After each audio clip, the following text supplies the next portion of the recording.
We as mothers who have had our children taken from us in horrific ways, violent ways, by those that are supposed to protect us, we bond together and we stay strong together. Welcome to The Mothers, a podcast that centers the voices of women from across America whose children were killed by police. I'm Niko Georgiades of Unicorn Riot. And I'm independent journalist Georgia Ford. This is episode 3, featuring Yolanda McNair, the mother of Adaisha Miller. My daughter was a beautiful person who just loved life, and anybody she met became her friend. The story of Adaisha is heartbreaking. She was an innocent young lady who was killed in an alleged accident by an officer while at his house party in Detroit. My daughter is Adaisha Miller. She was 24 years old, actually 24 years, 364 days old when she was killed by a Detroit police officer who was off duty. She was at a party at his house. She was just out celebrating her upcoming birthday, and it ended in her death. Depending on which statement you want to believe from the witnesses, 12 minutes, 15 minutes, or 45 minutes after she arrived, she was dead. The Detroit police officer sat at a desk for 2.5 months. There was no repercussions for what he did, no real investigation done. They tried to put all the blame on my daughter, going so far as to just stop short of saying that she shot herself with his weapon, which was physically impossible. My daughter had no gunshot residue on her hands, her wound track, or her clothing. They never checked the officer for anything, drugs, alcohol, or gunshot residue. They didn't take his clothing that night. They didn't even take his statement that night. She went to the party. She was invited by a couple of young ladies that she knew, or thought she knew. Like I said, she was just out celebrating her life. You know, looking forward to turning 25 and starting her career, and she never got that chance. It was his house, his party. Why he had a service weapon on him. Detroit police officers can carry a weapon while they're off duty, but why he had a service weapon on him, I don't know, considering that the party had children at it, family, friends, and co-workers. Why did he feel the need to have his weapon at his own party? There's plenty of people there to help him deject anybody he needed to. My daughter, if they didn't want her there, it was no big deal. She was in walking distance of relatives. Plus, she had 2 cell phones on her, which ironically came up missing after she was shot. No peace! No peace! No peace! You've been listening to Yolanda McNair speak about her daughter Adaisha, who was killed in 2012 by Detroit police officer Issac Parrish while in his home. She would have turned 25 years old at midnight. It's hard to hear a lot of times these mothers recount their stories, and the story of Adaisha is really rare. A lot of times these stories have different elements, and Adaisha's doesn't have some of those elements. Big part of that is because, Georgia, she was a woman. Yeah. And women are 20 times less likely to be killed by police. That's right. Since 2012, at least 500 women were reported as killed by police in America. And when they do, it rarely gets media attention. During that same time, at least 9,700 people in this country were killed by police, and that's just the reported numbers. Many of the killings are mislabeled, and oftentimes what we found in our research, Niko, is that they can go unreported altogether. Mm-hmm. And some more of the high-profile killings recently have been Breonna Taylor, Corinne Gaines, but there's so many stories of daughters, sisters, mothers, aunts, and grandmothers that we've really never heard of. She, Adaisha, was dancing with the officer, and she was killed from his holstered gun. It was claimed an accident by the city, and no one has been held accountable for her death.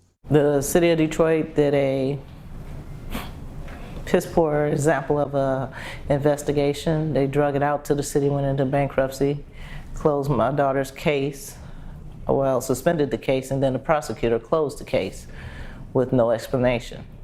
Cleared the officer of all wrongdoing without any investigation being completed, no proof of their findings provided to this day.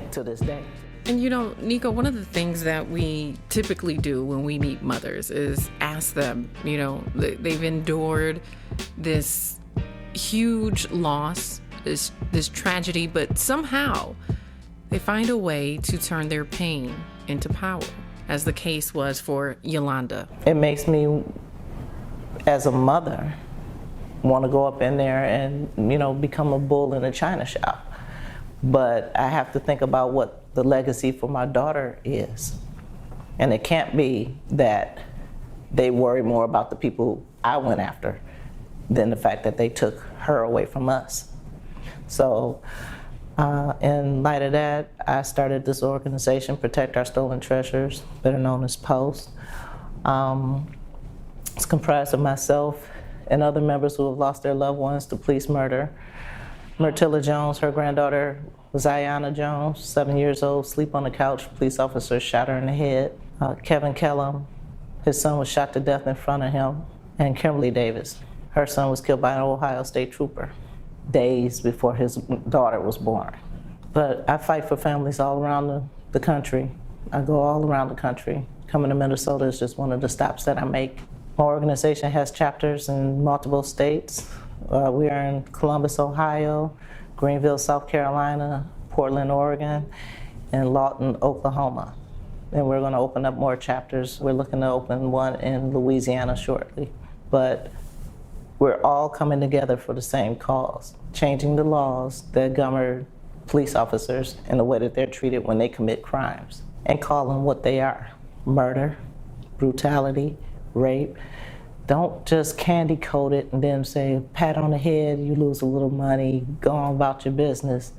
We want their peace officer's licenses revoked, not suspended, or them just retiring from one department and going to another. We don't want them to continue to go on and brutalize people. So we want to change the way that the laws affect not just them, but us, because they don't get the same punishments for the same crime. After first meeting Yolanda, and then now knowing her for several years now, what really stands out to me is, as one of her biggest traits, Georgia, is like the way she has this steady resolve.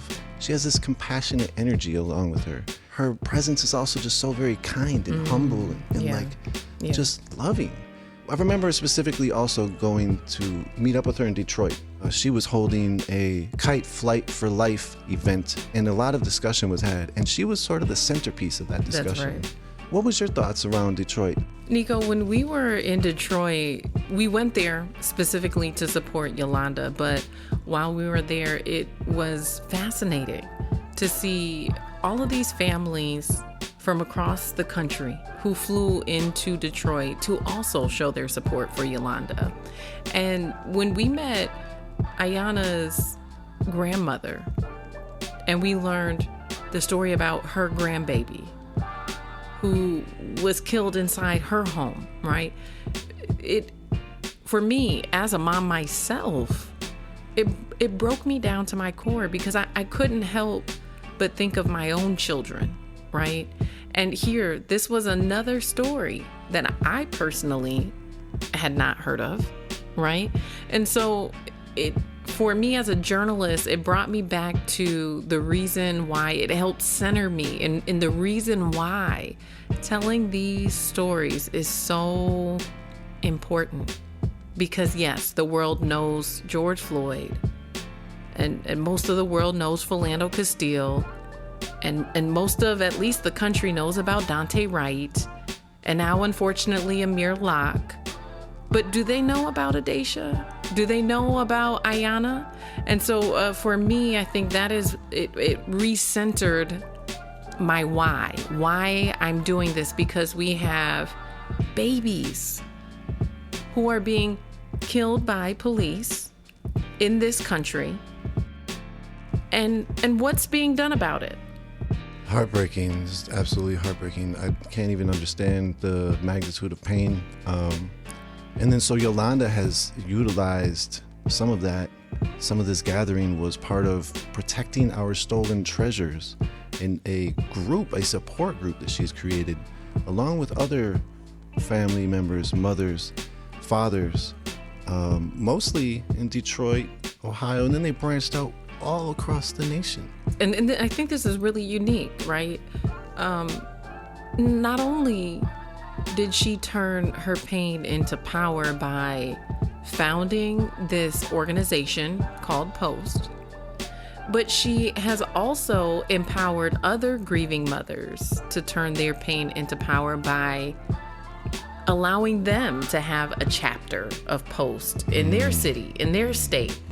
And so I think that's one thing that is very, very unique about Yolanda, right?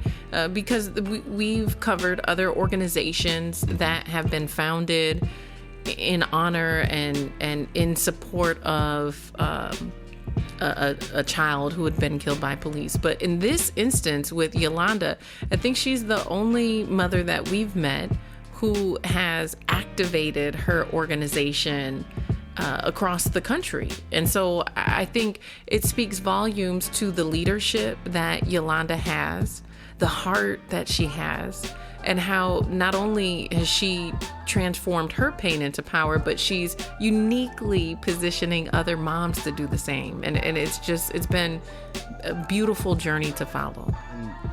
You know, protecting our stolen treasures Post, Yolanda is standing there when she's talking to us with mostly every single time we've talked to her outside of a banquet setting, she has a Post shirt on of some sort.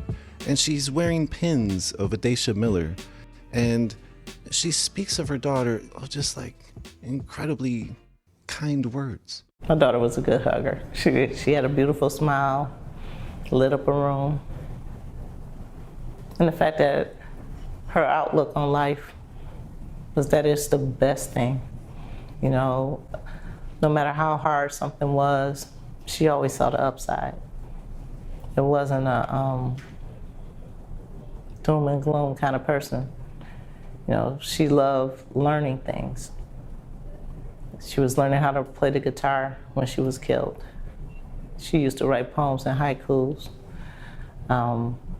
We loved a lot of the same things. You know, favorite color, favorite foods, same kind of movies and books. So I just missed that companionship I had with my daughter, and the fact that we had a good relationship that surpassed the mother-daughter frame, where we were just people with each other. You know, her siblings miss her because she was the eldest. She has 2 nephews and a niece who have never met her but love her like they know her because of the stories that their parents tell, their cousins. It's a matter of completeness that's no longer. My family circle is no longer complete.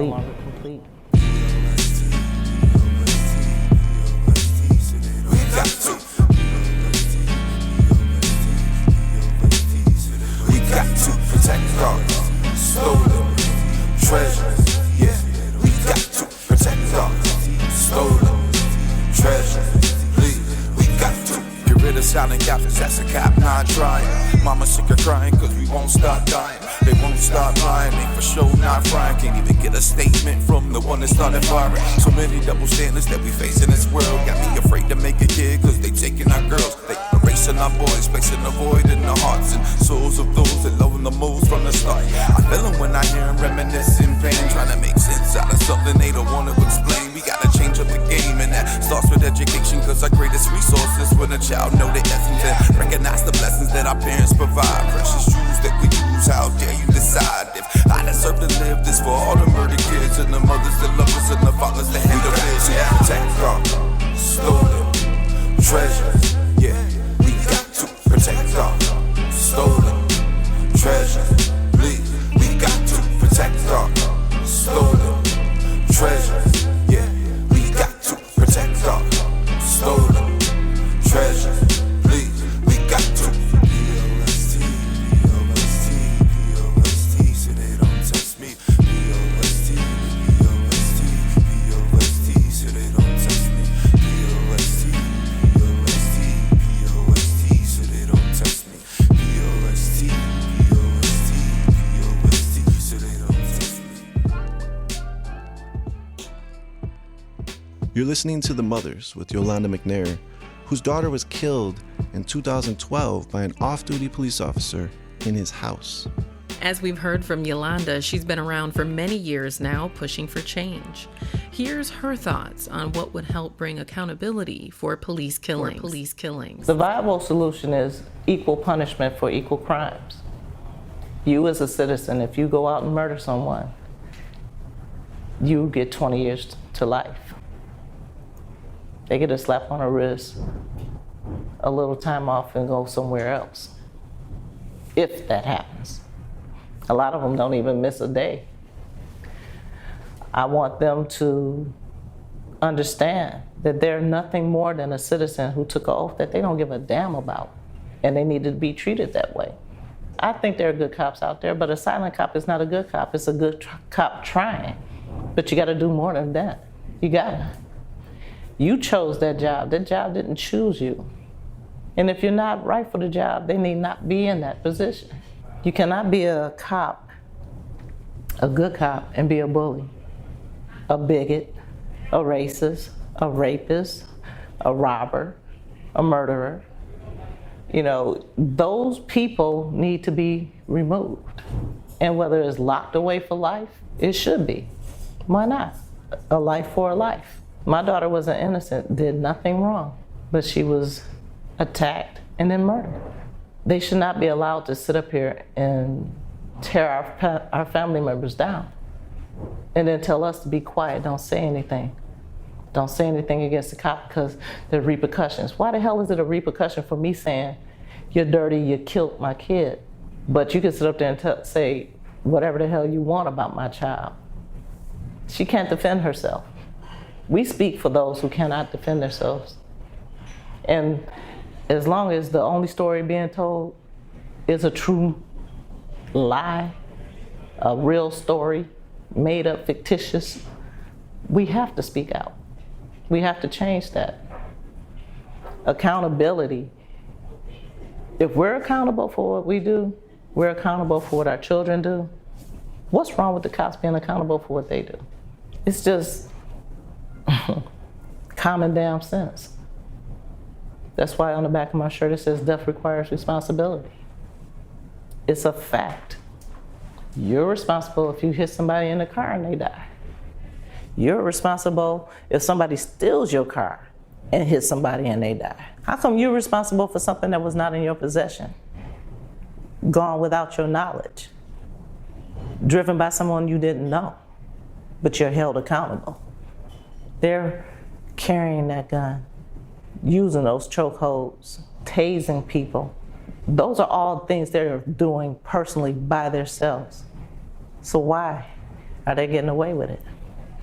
And they need to get these weak-minded cops out of there who feed into the feeding frenzy of murder. My partner's shooting, so I'm gonna shoot too. My partner's beating on him, so I'm gonna do it too. Why? Instead of saying stop, don't do that. If you don't have someone that's got enough strength in them to stop a wrong, whether it's their partner or somebody in the street, they don't need to be a cop either.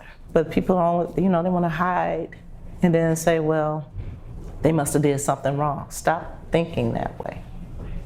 Stop thinking that because someone was murdered, they did something wrong. 9 times out of 10, they didn't do a damn thing but what they were told, and they still died for it. So I want laws to change as far as police officers are concerned. But I also want laws to change as far as prosecutors are concerned. District attorneys, attorney generals. Because you're not doing your job either. Because if you were, we wouldn't have this pandemic police murder. And that's a fact. Think about what you would want somebody to do if it was you, and then do it, and then do it. Thank you for listening to the Mothers Podcast. You can find all of the episodes at unicornriot.ninja/The Mothers. And to find out more about my work as an independent journalist, head over to my website, georgiafort.com. And you can follow my work, Niko Georgiades, at Mr. Niko G on social media and nikog.work. Audio recording and engineering by Malcolm Wells. You can find my work at stonywells.com and at stonywells on social media, STONYWELLZ. What up? This is Longshot, and I provided the raps for the Mothers Podcast. You can support me and my work at mclongshot.com. Peace. My name is Tarik Thornton. I help edit and produce along with DJ Skizz for Different Worlds Music Group. Peace. My name is DJ Skizz. I made all the beats as well as did the mixing and editing of the Mothers Podcast. You can check me out on social media at DJ Skizz, DJ Skizz, or at djskizzbeats.com. You could also follow Unicorn Riot across social media platforms and find our work at unicornriot.ninja. Unicorn Riot is a 501c3 educational nonprofit media organization dedicated to engaging and amplifying the stories of social and environmental struggles from the ground up. Support our work at unicornriot.ninja/donate. Part of the funding for this podcast is made possible by the voters of Minnesota through a grant from the Metropolitan Regional Arts Council, thanks to a legislative appropriation from the Arts and Cultural Heritage Fund.